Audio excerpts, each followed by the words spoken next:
Welcome everyone to our third round of 6 here at our Autumn League Challenge here. League Cup, excuse me. And we are here for round number 3, ladies and gentlemen. I am Jesus Coronel here, bringing you the coverage provided alongside the bountiful Dragonite's Terror here. And our round 3 coverage is going to have Carter Steadman go up against Riley Factura. And here is the teams for each of them. Carter on the Whimsicott, Hisuian Typhlosion, Verigraph, Blood Moon Ursaluna, Rillaboom, and Incineroar, while Riley, a proven, a commodity here in the VGC scene with the Pelipper, Archaludon, Male Basculegion, Incineroar, Sneasler, and Amoonguss. Both these teams had consistent strategies. The problem really is just who can get the best out of their strategy, because Riley needs the rain to set up Basculegion and Archaludon for Electroshock and Swift Swim respectively, but Carter has the Whimsicott with Tailwind and Sunny Day to make sure that not only can Riley not have the weather in his control, but also provide great damage towards something like that Hisuian Typhlosion, which can just launch eruptions, at will. And in the side of Riley, you don't really have to rely on rain to do a whole lot of work for you, but you need it to, at the very least, provide the necessary, damage that you can possibly have in terms of consistency. That's the name of his game. He prefers consistency, while Carter just wants to be able to provide damage quickly and often.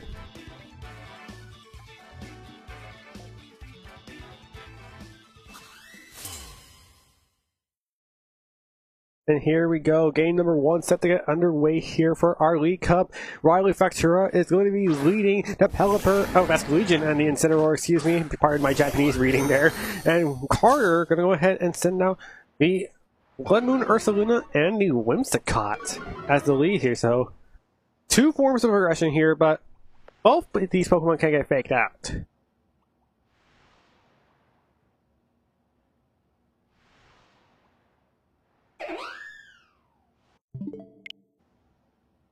And because both of these Pokemon get faked out from the Incineroar, because there is no Covert Cloak to be seen, although the Whimsicott can go for Terra Ghost, it might be too committal to go for it like turn 1. And it also has to depend on how much damage Wave Crash is doing to the Ursaluna, because I actually think it has a good chance to knock it out. Like that. And yeah, there is a Terra Normal to make sure the Wave Crash isn't anywhere in KO range of that Ursaluna. It's both an offensive and defensive Terra at the same time. Offensive to power up its normal type attacks, but it's also defensive because it gets rid of the weaknesses from that ground provided would be water and grass, and water, grass, ice in this case. Fake out goes into the Ursaluna, so it's not going to be able to move this turn, but here's Sunny Day from this Whimsicott to make sure the sun's up, and now Wave Crash is doing less damage. It targets down the Whimsicott. It doesn't even do a whole lot, it's just 40 total. It's going to take a decent amount of damage from the Recall and the Life Orb that's holding, as the Ursaluna cannot move this turn.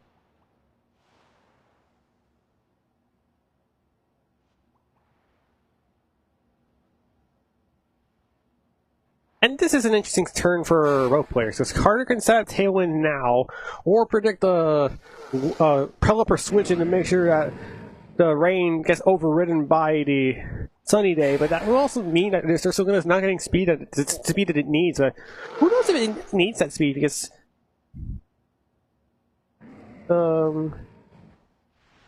this Basculegion really isn't doing a whole lot of damage, and it needs the rain to be up. And I think as long as Whimsicott is able to get off a Tailwind, it's going to put Carter in a great spot, but at the same time, you need to have the sun up to make sure that you reduce the damage power of those Wave Crashes that's coming in. Especially with Pelipper now switching in for the drizzle, providing that rain. And Riley going to go ahead and Terra Water the Basculegion to power up its damage even further.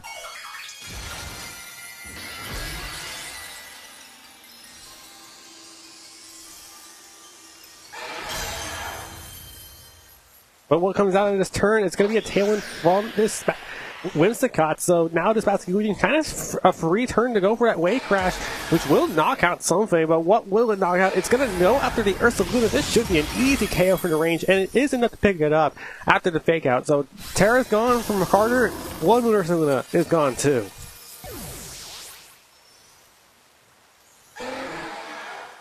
But that is also a good and a bad thing for Carter, because it's a good thing that you got the switch in here where it's Rillaboom. The bad thing is, Whimsicott's kind of just sitting there, and now you're pretty much forced to go for another sunny day.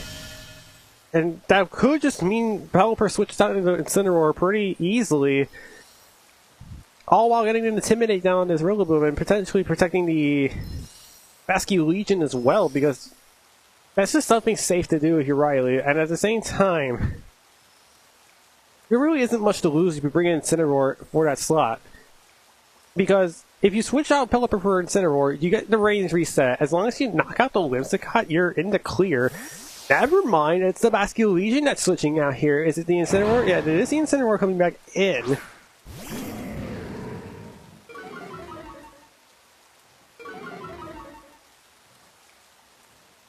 And it's actually a double switch from Riley. I held my words. And in the last Pokemon from Riley is the Amoonguss as well. So this Amoonguss is going to appreciate taking a Wood Hammer that way at -1 because it's a double resist being Grass and Poison type. And it is going into that slot. So yeah, so that really not doing a whole lot of damage at all.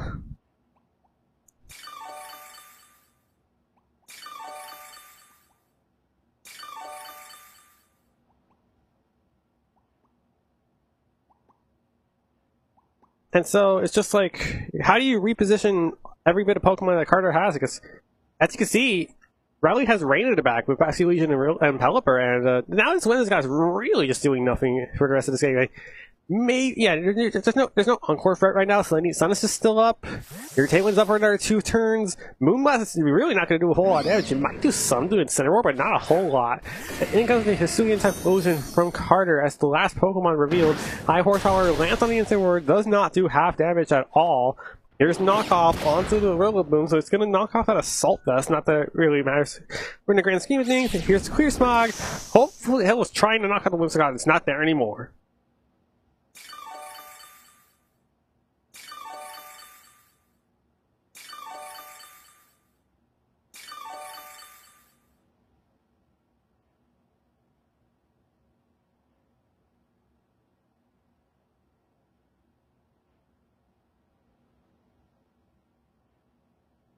And what I'm trying to think here is like, sure, you can launch Eruption, but if you launch Eruption, what's it really doing? It's only threatening Amoonguss, and then Pelipper can just switch in to make sure the Amoonguss can take it much better. Like, even though it is holding a choice specs, even though it is stab, you're at full HP, but the problem really is just how are you able to withstand, you know, the rain mode? Because, well, as long as the rain is out, this Amoonguss is pretty much appreciative of taking fire type attacks. It doesn't really have to worry about all that much. And here comes Whimsicott once again from Carter. You hopefully just find his positioning back into that super effective Eruption, because as long as it's in the sun, it's not doing a whole lot. Pelipper going to switch back in for the Amoonguss, so Regener going to put the Amoonguss back at full HP. And now the rain comes back into play here. Pelipper takes over half damage from that Wood Hammer. Trying to see where this knockoff goes into the Whimsicott. It's going to knock out that Focus Sash, but it was already broken from the beginning, so might have been a little bit of a nothing burger from both players, but that is still consistent damage from Riley. Tailwind goes away from Carter, so the speed advantage is gone. But this could just also easily be Pelipper switching back into Amoonguss to reset the Drizzle, because, well, you had to worry about Sunny Day once again. But also, there's no switching moves from this Rillaboom, so it's really just left in a weird position where you have to go to high horsepower to Incineroar again, or do you just go after the Pelipper with another Wood Hammer?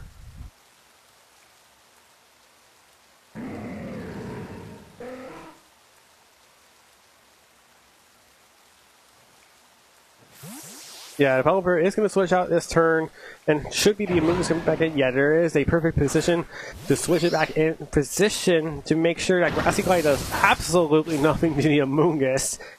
Moonblast doubles into the Pelipper, so it tried to pick it up before it could move. Unfortunately, it doesn't get anything in the sights. There's Party Shot into the Rillaboom, so it will switch out once again. Probably is safe enough to get Basculegion back in play.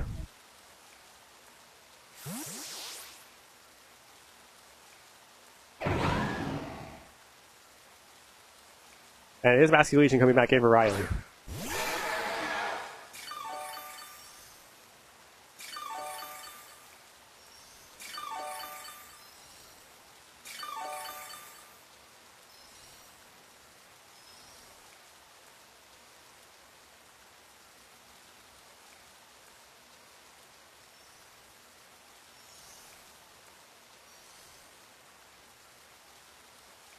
This turn could be interesting for Riley because Wave Crash should be enough to knock out the Whimsicott, meaning there's no more weather control, there's no more tailwind control.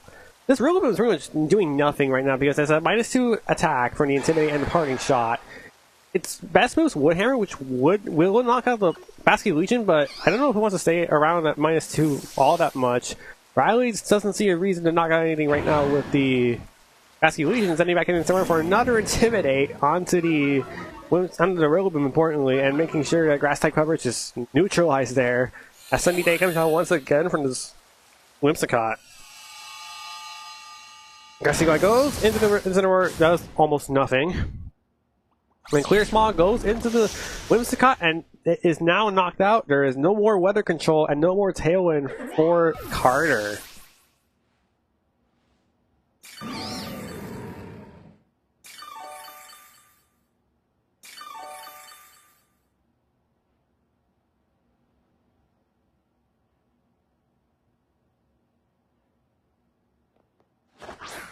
Once again, the Typhlosion comes back for Carter, but there's just one simple thing Riley can do here, which is just switch the Pelipper for the Amoonguss slot and then just go for another Parting Shot onto the Rillaboom, or conversely, you just go knock off onto the Typhlosion, just get it out of the way, and make sure this Eruption's doing absolutely no damage. You knock it out, and then Basket Legion swims into a vastly easy victory, which I think is going to be happening right now with all the transpirations have been happening. It does, okay, Typhlosion does get the Eruption off, but it is weakened by the rain, and because of that, Pelipper lives to fight another day.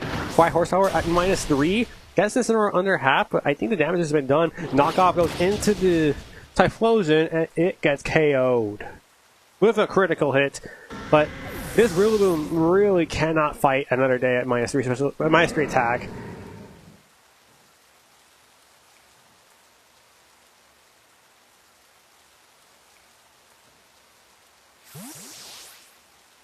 Incineroar switching on to Amoonguss once again.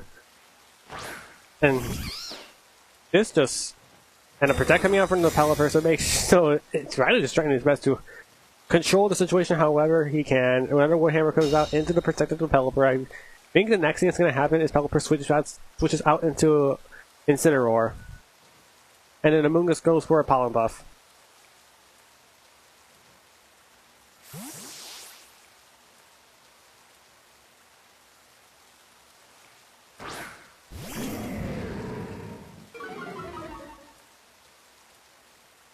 Another Woodhammer goes out into the Incineroar slot. It takes it under a quarter of its health left. And that means the Amoonguss is going to go for a Pollen Puff onto this non-assault Rillaboom, and it's going to go down to 46 HP. This is going to be the end of the game. Because all you got to do is quick Fake Out plus Pollen Puff, and you just win the game here. Yeah, there you go. Riley going to go ahead and win game number 1 here very convincingly over Carter Steadman. And that was also a 4-0. So Riley just in command of this game.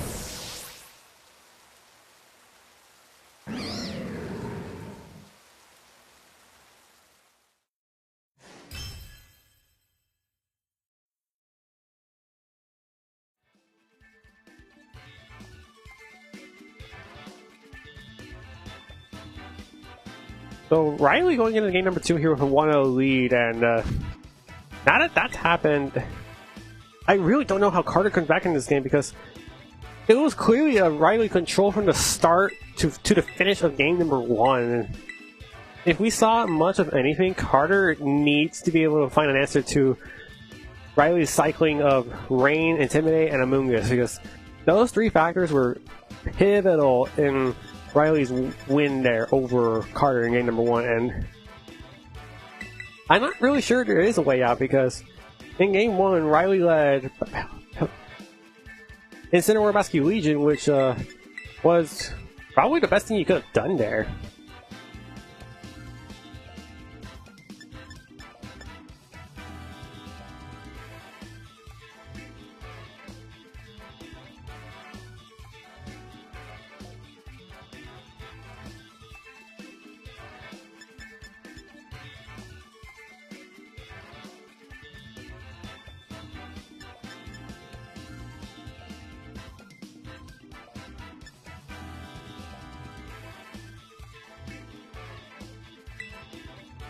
Alright, now Carter locked in for game number 2 here.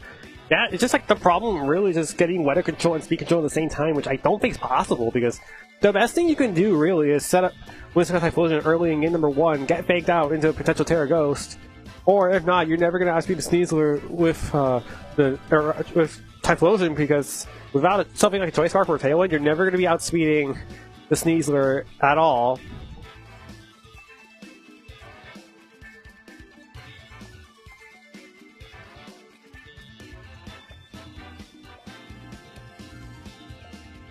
Which means that because of that, you're pretty much forced to just go aggressive from the get-go, and when you do that, you have to just ride or you just go down swinging.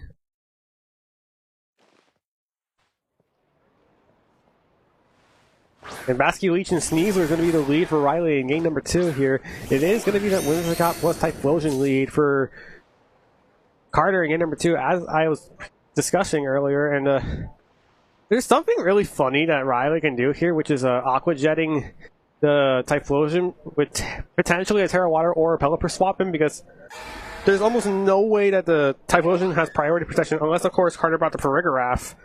But how much do you really want to respect Farigiraf? Because the way that it looks like Riley has enough tools to combat Farigiraf, even if it does switch in, which just means that this Aqua Jet's going to do a whole lot of damage to the Typhlosion and forces it to not go for the Eruption and potentially just go for a Shadow Ball onto the Basculegion or Overheat into the Sneasler, for example. Sneasler going to swap out.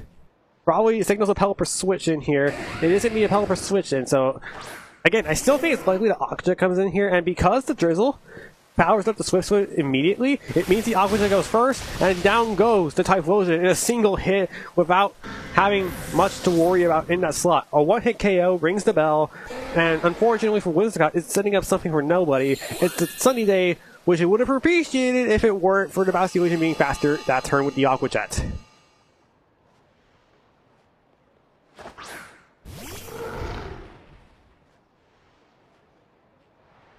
And so, Carter's game plan falls into this Blood Moon Ursa Luna, which has to do the heavy lifting now for this battle. Thankfully, this Pelipper does not carry Wide Guard, otherwise this Blood Moon Ursa Luna would just be crying in the club. Which would be a disaster right now for Carter if it weren't for that.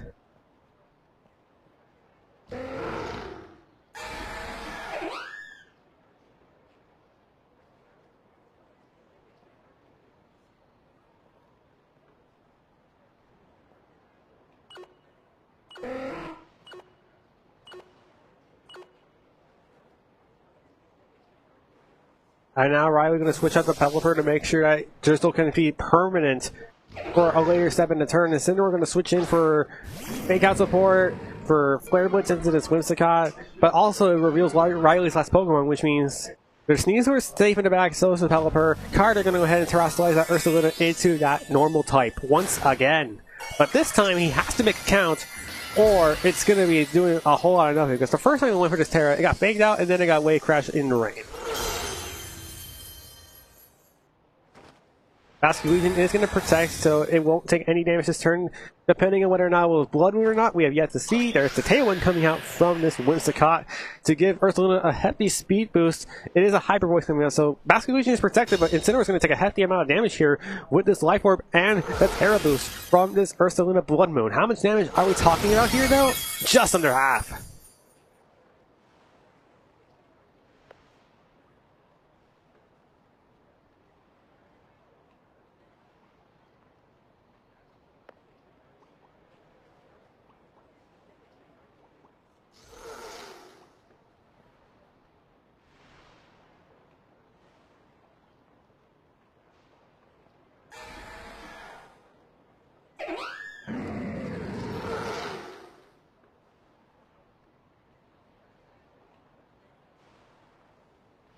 Okay, Basculegion going to switch out this turn, and obviously signals the Pelipper switching in here. No, it's the Sneasler coming in here, so Sneasler going to come in and potentially soak another Hyper Voice. Nope, no Hyper Voice anywhere, so it's going to be a fake out into this Blood Moon Ursaluna, going to do nothing, and Encore does not work, because they tried to Encore a Basculegion that was not even there, which now the Sneasler, which can threaten Dire Claw onto the Whimsicott or threaten close combat onto the Blood Moon Ursa Luna, both of which will deal significant damage and a knockout on something.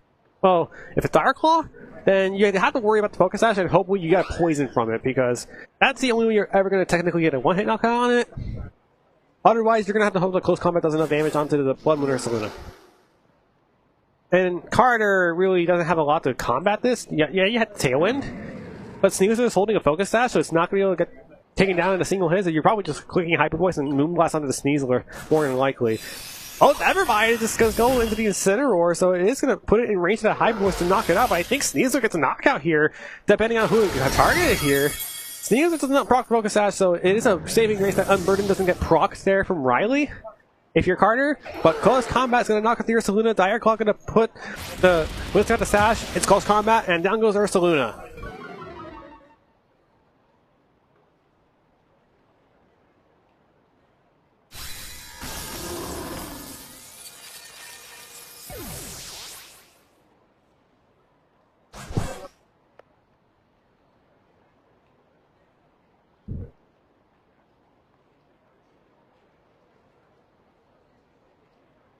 And now that Carter's last Pokemon is going to be revealed here, Riley now needs to navigate around this Whimsicott. Remember, it still has a Focus Sash intact. It's still faster than Sneasler for now, with only one turn left to Tailwind. This Pelipper can reset the weather. However, Bastion Legion's not safe from Grassy Glide at all, so if there's something that, you know, could potentially win Carter the game, is this Rillaboom, because Sneasler's in range of Grassy Glide, especially with a close combat defense drop at its hook. Woodhammer is going to knock out the Grassy Legion in a single hit. Last Respects may not KO the Rillaboom. And here is the Rillaboom from Carter as the last Pokemon being brought out. And here is Grassy Legion coming back from Riley.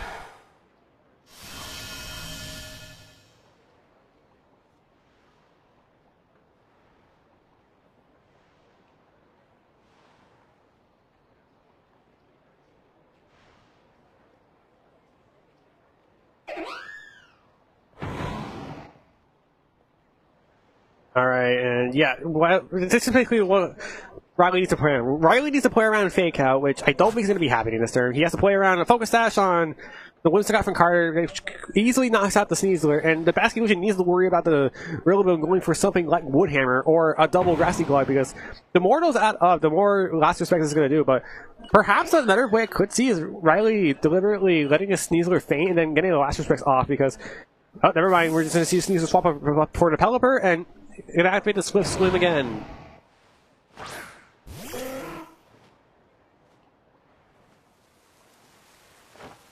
And here's Sunny Day coming out from Carter's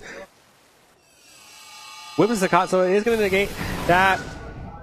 Here's what the Pelipper just activated. It survives a Woodhammer just with the grassy terrain itself, and here's Last Respects at 100 power. Not enough to knock out the Rillaboom even with the Life Orb.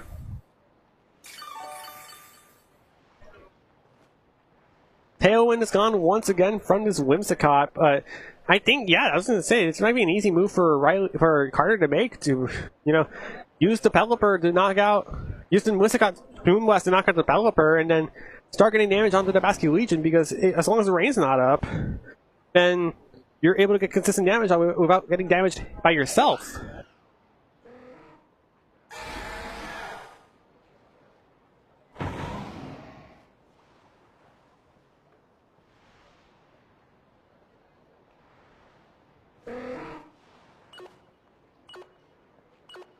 Timer running out from Carter. I'm not sure if he'll be able to find the line here. It's going to be the Protect coming out from Pelipper, so it is just going to come down to whether or not this Bastion Legion is able to knock out the Rillaboom this turn. It could easily just be a double Protect, but we don't see that coming from Riley as Tailwind gets reset by Carter's Whimsicott. What's going to come out from this Rillaboom? It's another Woodhammer. It's going to knock itself out, actually. So it's going to knock itself out and knock out the Bastion Legion, making it a 2-on-1 for Carter to come back from, but not an impossible 2-on-1 to come back from.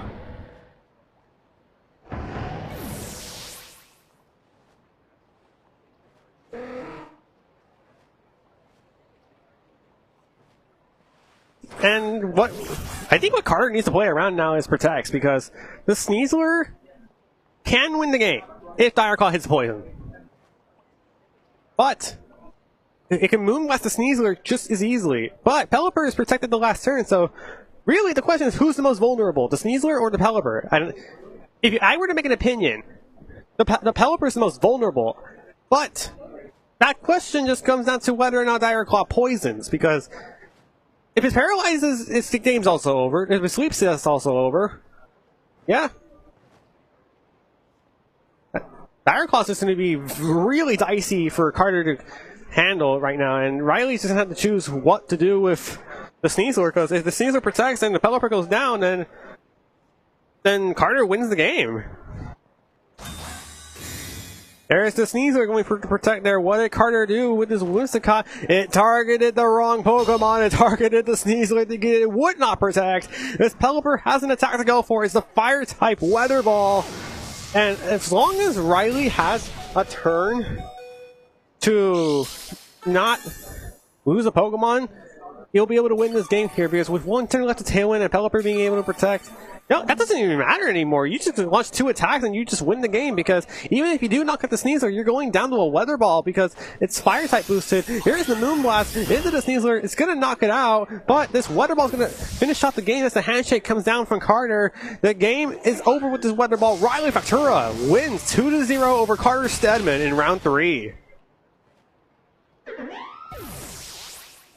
Good job for Riley to win that set in a very comfortable fashion. You know, game 1 he dominated with a 4-0, and game 2 he was able to find his way through Carter's Whimsicott, which proved to be easy, a little harder than it should have been, but top players find a way to get past their games, and you know, you have to find your way past that Whimsicott one way or another, and thankfully for Riley he was able to do that. Carter gonna drop the 2-1, Riley advances to 3-0, and we're gonna be back with another break here. Until then, we'll be back with round number 4 after this break.